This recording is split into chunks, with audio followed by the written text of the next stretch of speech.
Nou relleu al capdavant de la policia local de Santa Eulàlia. Demà, David Gómez prendrà possessió del càrrec com a cap del cos. Pel nou cap de la policia local, les principals problemàtiques de Santa Eulàlia són les ocupacions i les molèsties que generen els joves als parcs. Per contra, valora positivament que els robatoris amb força s'hagin reduït els últims mesos. Tot i que la vocació de David Gómez era ser bomber, l'any 2005 va debutar com a policia local a Mataró. Mesos més tard s'incorporava al cos santaeulalienc fugint de la capital del Maresme i buscant un territori envoltat de natura. Després de 16 anys a Santa Eulàlia, David Gómez afronta aquest nou repte com una carrera de fons.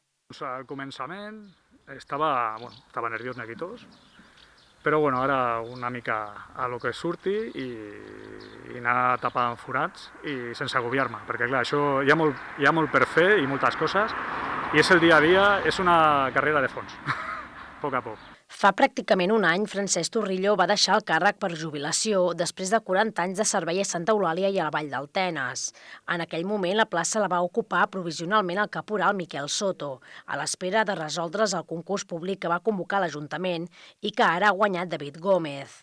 Els propers mesos, el nou cap de la policia local haurà de cursar una formació a l'Escola de Policia de Catalunya i estarà en pràctiques durant un any.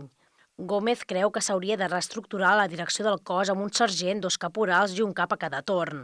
De fet, David Gómez serà el cap de la policia local fins que no es cobreixi la plaça de sergent.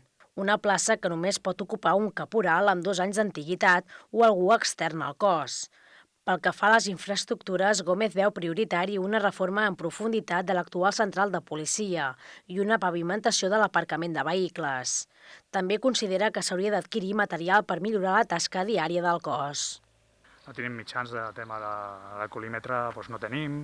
Tenim que, quan comparem amb algú que està begut o el que sigui, tenim que trucar a les poblacions del costat o a Mossos per fer aquestes proves. Clar, no tenim, i a part també que això ja està demanat, com ho va dir l'alcalde, necessitem emissores per comunicar-nos entre nosaltres.